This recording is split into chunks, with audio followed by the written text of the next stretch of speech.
Ma'am ఇప్పుడు సంబంధాలు కుదుర్చుకునేటప్పుడు ఎంక్వైరీలు చేసుకుంటారు చాలామంది. ఈ ఎంక్వైరీలు అనేవి ఏ విధంగా ఉండాలి, ఎవరి ద్వారా ఉండాలి, అంటే లైక్ డిటెక్టివ్ ఏజెన్సీస్ ద్వారానా, అలా ఎవరు చెప్తే మనకు నమ్మకం కలుగుతుంది ఎంక్వైరీస్ చేసుకున్నప్పుడు? ఇప్పుడు సంబంధాల చూసుకునేటప్పుడు పేరెంట్స్కి జనరల్గా భయం ఉంటుంది, ఎలాంటి మనుషులు ఏంటో. ఎందుకంటే ఎక్కువ ఇప్పుడు చుట్టరికాలు కాకుండా తెలియని మనుషుల ద్వారానే తెలియని మనుషులతో సంబంధాలు కుదుర్చుకుంటున్నారు. ఇప్పుడు ఎగ్జాంపుల్ ఇప్పుడు మమ్మల్ని తీసుకున్నా, ఒక సంస్థ కింద మేము తెలిసే తప్ప మేమేం చుట్టరికం ఉన్నవాళ్ళం కాదు. సో ఫస్ట్ ఆఫ్ ఆల్ మమ్మల్ని ఎంతవరకు నమ్మవచ్చో అన్న భయంతోనే వస్తారు.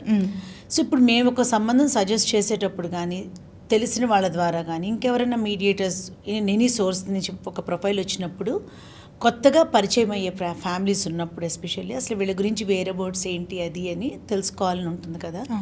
ఫస్ట్ సర్నేమ్స్ని బట్టి, ఊళ్ళని బట్టి, వాటిని బట్టి ఐడెంటిఫై చేసుకుని, చాలామంది ఏం చేస్తారంటే వీళ్ళు వర్క్ చేసే ప్లేసెస్లోనో, లేకపోతే వీళ్ళు పుట్టి పెరిగిన ఊర్లలోనో, లేకపోతే ఉండే లొకాలిటీలోనో దగ్గర రిలేషన్స్ ఏదో ఒకటి ఎత్తుక్కుని ఎంక్వైరీస్కి వెళ్తారు. అవును, అవి 100% జెన్యున్గా వస్తలేదు రూప.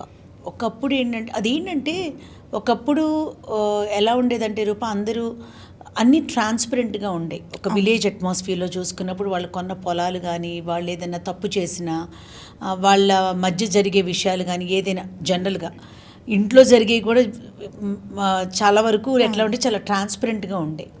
ఇప్పుడు things are not the same. మన పిల్లల గురించే మనకే శాంతం తెలియదు అనుకుంటా అప్పుడప్పుడు నేను. ఇప్పుడు అట్లాంటిది మన ఓన్ కజిన్స్ దగ్గర నుంచి కూడా సరైన రిపోర్టు వస్తుందని నేను అనుకోను. వాళ్ళు చూసేది చాలా తక్కువ, కానీ చూడనిది తెలియంది ఇంకా చాలా ఉంటాయి.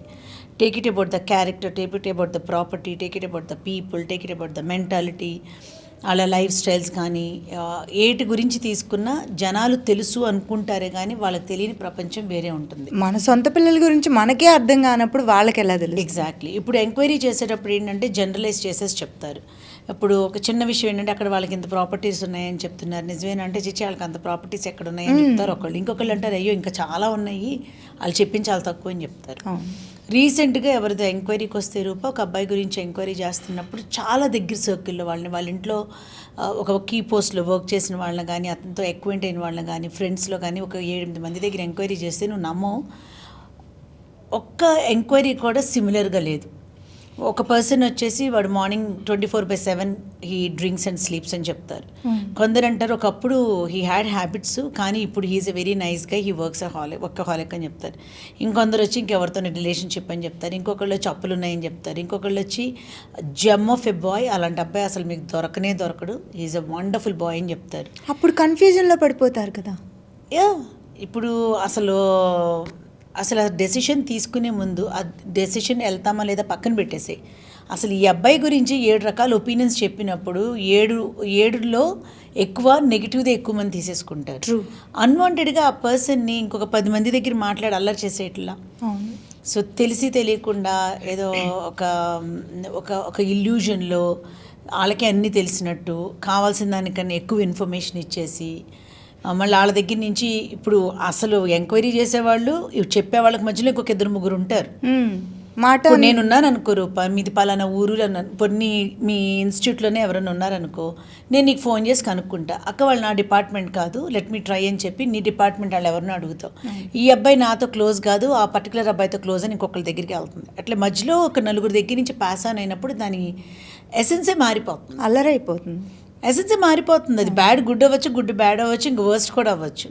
So I'm not diverting it, but చెప్పడానికి ట్రై చేసేది ఏంటంటే ఈ ఎంక్వైరీస్ కూడా 100% నమ్మి వెళ్ళటానికి లేదు రూప.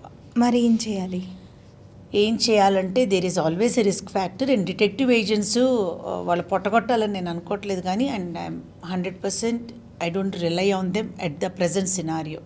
వాళ్ళు ఏంటంటే maybe they watch the person where he is going, where she is going, వాళ్ళ అక్వైంటెన్స్ ఏంటి, వాళ్ళ హ్యాబిట్స్ ఏంటి, అంతవరకు ఓకే, కానీ there is beyond it in a marriage. కానీ వన్స్ అవతల సంబంధం వచ్చిన ఫ్యామిలీని కానీ, ఆ పెళ్లి కొడుకునో పెళ్లి కూతురు కానీ కలిసి మనం మాట్లాడినప్పుడు కూడా మన ఓన్ మైండ్ ఒకటి చెప్తుంది, వాళ్ళు ఏంటి అనేది మనకు అర్థమవుతుంది. ఏంటంటే రూప, జనాల గురించి మనం తెలుసుకోవాలి కూడా. దాన్ని మనం ఒక ఇన్ఫర్మేషన్గా తీసుకోవాలి కానీ డెసిషన్ మేకింగ్ కింద పెట్టుకోకూడదు. ట్రూ. సో వాళ్ళ ఇప్పుడు ఒక 5 దగ్గర కనుక్కున్నప్పుడు 5 రకాల ఒపీనియన్స్ వచ్చినాయి. Just keep it aside. తర్వాత there is another channel of it, like వాళ్ళు చదువుకున్నవి కానీ, వాళ్ళు చదువుకున్న స్కూల్స్లో కానీ, అక్కడ కానీ, వాళ్ళు వర్క్ చేసిన ప్లేస్ కానీ, ఫ్యామిలీస్ గురించి కానీ, మనం అక్కడ కనెక్ట్ అయ్యే వాళ్ళని కూడా చూసుకున్నప్పుడు ఇంకొంచెం ఇన్ఫర్మేషన్ వస్తుంది. Gather it and keep it aside. ఆ తర్వాత అది only 50%. Other 50% is when you meet the person and you talk to the person. వాళ్ళతో మాట్లాడుతున్నప్పుడు మనమంటూ కొంచెం అనలైజ్ చేసుకోగలగాలి. కొన్ని కీ ఇష్యూస్ ఏమవుతాయి అంటే డైరెక్ట్గా పేరెంట్తోనూ కిడ్తోనూ కాకపోయినా వాళ్ళతో పాటు నమ్మాము అని చెప్పి ఒక ఫ్యామిలీని ఎవరో ఒకరినో అక్వైంటెన్స్ని ఎవరో ఒకరిని పెట్టుకున్నప్పుడు మనం వాళ్ళ దగ్గర కానీ డైరెక్ట్గా వీళ్ళ దగ్గర కానీ కొన్ని విషయాలు డైరెక్ట్గా ఫేస్ టు ఫేస్ అడిగి తెలుసుకోవటం మంచిది. ఎందుకంటే మీరు అక్కడ ఒక 30 ఎకరాలు ఉన్నాయని చెప్పారండి, మేము కనుక్కుంటే అక్కడ మీ ఫ్యామిలీలో 4-5 మధ్య డిస్ట్రిబ్యూట్ అయినట్టుగా చెప్తున్నారు, ఏంటి అని అడిగారు అనుకో, క్లారిటీ వాళ్ళ నోటి నుంచే వస్తుంది. అవును. అది ఆ తర్వాత వచ్చే ఆన్సర్ని బట్టి యూ నీడ్ టు అండర్స్టాండ్. అంతే. ఇప్పుడు కొందరు అంటారు మీరు మీది ఆ కంపెనీలో మీకు పార్ట్నర్షిప్ ఉందని చెప్పి మాకు బయోడేటాలో కనిపించింది, బట్ మేము కనుక్కుంటే మీకు పార్ట్నర్షిప్ ఉన్నట్టు తెలియట్లేదు, లేదా లైక్ ఆన్లైన్లో చూసుకున్నా కూడా కనిపించలేదు అంటే వాళ్ళ వైపు ఎక్స్ప్లెనేషన్ ఏమొస్తుందో చూడాలి. వాళ్ళు చెప్పే విధానాన్ని బట్టి మనకు అర్థమైపోతుంది. మోస్ట్లీ 1-to-1 కూర్చున్నప్పుడు అన్లెస్ క్రిమినల్ మైండ్ ఉన్నాళ్ళు మోసం చేయాలని ఒక ఇంటెన్షన్తో ఉంటే తప్పించి అవతల వాళ్ళు ఇట్లాంటి విషయాలు, పెళ్లి విషయాల్లో ముఖ్యంగా నాకు తెలిసి అబద్ధం చెప్తారని నేను అనుకోను. అవును. సో దాని మీద క్లారిటీ వస్తుంది. పిల్లల క్యారెక్టర్ గురించి అంటావా, కొన్ని ఎవిడెన్స్లు లేనిదే పేరెంట్స్ని హర్ట్ చేస్తా, పిల్లల్ని హర్ట్ చేస్తా మనం అడగకపోయినా కొన్ని విషయాల్లో కొన్ని పాప బాబు మాట్లాడుకునేటప్పుడు పేరెంట్స్ డెలికేట్గా ఉన్న ఈ పిల్లలతో ఒక కాన్వర్జేషన్ తర్వాత వాళ్ళుగా ఓపెన్ అయితే సరేనమ్మా, ఓపెన్ అవ్వకపోతే నువ్వు ఇట్లాంటి ఒక విషయం విన్నదాన్ని అవతల వాళ్ళతో అడిగి చూడు, ఎంతవరకు మనకి ఈ విషయం తెలుస్తుందో అని చెప్పి అడగటంలో కూడా తప్పలేదు. ఎక్కడో ఒక చోట తలరాత వల్ల జరిగి ఉన్నా కూడా కొన్ని థింగ్స్ ఏంటంటే మన చేతుల్లోనే ఉంటాయి. ప్రతిదానికి నేను ఒక ఎగ్జాంపుల్ చెప్పగలను. రీసెంట్గా ఒక అబ్బాయి గురించి ఈజ్ ఎ డ్రగ్ అడిక్ట్ అని, ఈజ్ ఎ డ్రంకర్డ్ అని ఏదేదో చెప్పారు. బట్ కొందరు వచ్చేసి లేదు ఆ పిల్లాడు చాలా మంచాడని చెప్పేసి ప్రొఫెసర్స్ చెప్పారు. సో ఇదే మోడ్లో ఆ పాప వెళ్ళి మాట్లాడినప్పుడు ఆ బాబు ఏం చెప్పాడు, yes I was into all these things, కానీ నేను అవన్నీ బయటకు వచ్చేసాను, నేను టెస్ట్ అన్నీ కూడా చేయించుకున్నాను, బట్ అది ఒక ఐ ఓపెనర్గా ఉండాలని నేను పబ్లిక్గా దాని గురించి మాట్లాడటం జరిగింది. సో దాని మీద మిక్స్డ్ ఒపీనియన్స్ క్రియేట్ చేశారు, కానీ now I don't do any of these things, నేను అవన్నీ క్విట్ చేసి 4-5 years అయిపోయిందని చెప్పినప్పుడు ఆ పాప కన్విన్స్ అయ్యి she went ahead. Wow. So అలా కాకుండా వీళ్ళని ఈ అబ్బాయికి సంబంధాలకు ముందు ఒక 10 చూస్తే ఇంకొక 10 మంది దగ్గర ఈ అబ్బాయిని చాలా అల్లరి చేసేసారు. సో ఇలాంటివన్నీ జరుగుతూ ఉంటాయి కొన్ని విషయాలు కనుక్కుని పక్కన పెట్టుకున్న 1-to-1 మాట్లాడుకుని క్లారిఫై చేసుకుంటే కొంతలో కొంత సేఫ్గా ముందుకెళ్ళటానికి అవుతుంది. తెలుగు 1